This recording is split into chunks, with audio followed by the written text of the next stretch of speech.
Our old friend Louis Tomlinson. Good to have you back, Louis. Hello, how's it going? It's going well, thanks, mate. How's it with you? Yeah, good, thank you, good. A Really difficult song to write, but you've got it right. It's the toughest song to get right, but well done on achieving that.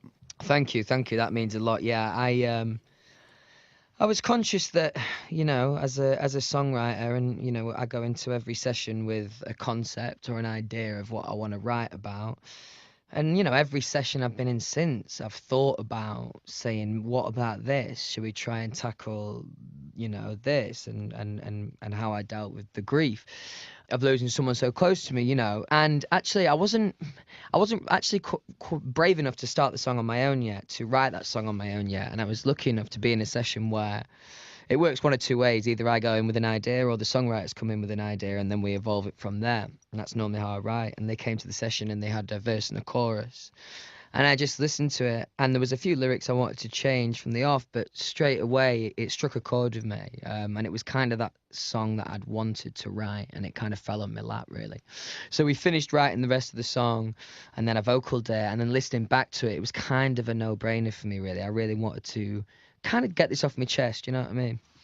Well, you've done it in a way that is, you know, the fondness comes over in it, and the grief, of course, is there. But actually, there's an uplifting vibe to it, isn't there? There's a positive connection there. I hope so. That's you know, something I've been very conscious of with writing this song and my delivery in the performance and how the video comes across, because that was my intention, was, you know, if there is. And it's a universal feeling, obviously, you know, grief. And it, you know, if anyone is going through a hard time, I hope they can hear the hopefulness in it too, you know. Now, the hotspots have been springing up all over the world. This is an ingenious idea. Where did this come from? Well, do you know what? We always had really cool, forward-thinking digital ideas in the band. So I kind of wanted to carry a little bit of that forward. And you know, I'm lucky enough to have a really fanatical and loyal fan base, so it was an ambitious idea, but still I think a pretty cool one. So we put different locations all over the world of these little hotspots for fans to go and find, and once they find them, they unlock some content, which was like an interview of me talking about the song, what it means to me, and what I've been doing for so long, basically. And the reaction, honestly, was absolutely amazing. It really was, and I think people enjoyed it as well. Now, of course, since we last spoke, you've done your first series of The X Factor. How was that being on the judging side? Yeah, it was daunting at first. I'm not gonna lie. Like, first couple of days, I was dead nervous, to be honest. But once I kind of found my feet and realised I didn't have to, you know, play a character as such, I just had to, you know, go on and be myself and be honest about what I thought about the performance. I absolutely loved it. And you know, it was fun to sit next to Simon and wind him up a little bit, keeping him young, you know what I mean? He's welcome. So yeah, that was definitely good. And just in general, just having that responsibility of, you know, working with developing artists was really great experience for me. I loved it. Where do we go next then? So 2 of us out, then what? So 2 of us out, and then I'll get promo in this, and I'll go around and do some performances for this, and then the intention is, you know, at some point in the summer, and then I'll have another single, hopefully a bit more up tempo, a bit more fun, and then we might go another single after that, I'm not sure, but then the album is going to come at the end of the year. I've told everyone there we go. That's a must. Breaking news. Yeah, absolutely. And that's important to me, because I know to both of us, me and the fans as a whole, it's felt like a long time, so I'm eager to get it out and reward them for the patience, really, you know what I mean? Louis, it's great to catch up with you. Thank you for your time. I know you're a very busy fella, so I'm always very grateful, and we'll hopefully catch up again later in the year. Yeah, absolutely. Thanks. Lovely chatting to you. Always a nice interview. Thank you. 0800 145 6. What's been eating, by the way? I just had like a mouthful of olives. Oh, come on, olives. I've just finished a sausage roll and you're getting all posh on olives. Yeah, sorry. I do like olives, though, I'm not going to lie, they are nice. Well, if you like travel back in time and you told 6-year-old me that I'd be dead into olives as an adult, they would have like been like, what? What is wrong with you? Have you had the olives from Nando's? No, never. Decent. You've got to try them, actually. Decent. What herb do you go for? What kind of spice level? Medium or hot if I'm feeling brave, but normally medium. All about the garlic sauce, which I pour on afterwards, I think you'll find.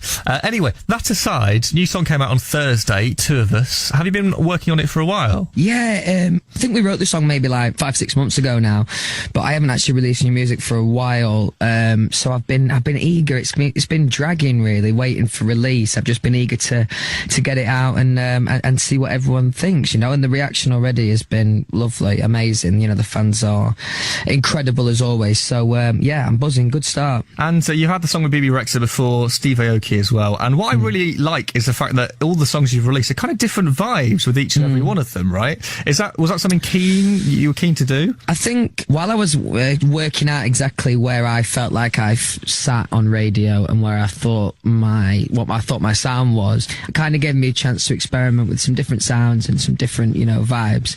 But I think this latest single, Two of Us, is kind of, I mean, on the ballad side, a representation of kind of where I'm at musically. And the most important thing for me is just is a strong, honest, real lyric, which I think I have in this song. So I think this is probably a fairly decent, between this single and the one that we'll have after this, that'll be a good representation of the album, I think. And you mentioned the honesty of the song there, and it's written about your mum, who you lost a couple of years ago, and the rawness and the emotion of the lyrics really comes across. Thank you. The simplicity in the song and the lyric is, for me, what makes it beautiful. So I didn't want to overcomplicate that too much by putting in too many modern sounds or anything like that. So we kind of kept it pretty real and honest, like you say. As a Donny boy, this is a question I used to ask. Now, do you still keep up to date with local news? Because I have mates of mine who leave their hometown, but they still religiously follow the local newspaper on social media. What's funny is I did used to keep up with Free Press, is the paper I know of, Donny. So I did used to keep up with them a bit. I used to do the odd interview with them. But actually, I've recently followed Doncaster Council on Twitter. Have you followed them on Twitter? No. Right. What have you seen? They're just jokers. It's funny. I just did they're just. I mean, they're not exactly funniest jokes, but you don't expect it to be coming from the Doncaster Council Twitter. You know what I mean? They're pretty funny. It must be some work experience or intern who's taking it over, mustn't it? Yeah. Well, either way, they've. It's funny. It's funny. It's like Lad Bible meets the council. Yeah, I've just been having a look at the gander at bits of Donny news. They've recently got a new Aldi, which is exciting. Oh, that is exciting. Yeah. And also, there's been a UFO spotting of Bawtry Road as well. That's near where I used to live, Bawtry Road. Is it? Did you ever see any alien crafts in the I didn't actually. They must have come over to Doncaster since I left. Surprising, yeah. Now, we saw you on the X Factor, and how is Dalton Harris getting on? Have you spoken to him recently? Good. Yeah. Saw him quite recently. Saw him maybe a week ago, 10 days ago. He's doing good. He's very professional, Dalton. Very professional, very determined and ambitious. So, yeah, he's really grown into a great artist. And how did you find it, all in all, the X Factor experience on the other side? First couple of days, I was dead nervous, but then once I realised that I didn't have to play a character or do anything, you know, other than just kind of be real and honest. I loved it. I loved making the relationships with my category, and I won. Yeah, that's the best bit. Yeah, I love the fact you're building up to that. And that's the punchline. Yeah. All right then, Louis. What we're going to do is just play the new song. How about that? Yeah, that sounds good. Would you be able to introduce it for us, please? I'm Louis Tomlinson, and here's my new single, Two of Us, on Links FM. It's been a minute since. Rather than it makes more impact because it's inward fart. I think his stomach. It's like an inward fart. Oh, okay. I think his stomach wants to answer that question. I think so. What do you say about that? I haven't got any wind, but stomach's I have. Are you sure? Yeah, I think so. Yeah, I've not let one go yet, but it's because we're a small crowd. We're intimidating. Yeah. That might That's be it. It's the intimidation that we spoke of. Exactly. Yeah, I mean, it it's not just gets easy. to you. It's not your easy stomach and in every everything. way. Yeah. Yep.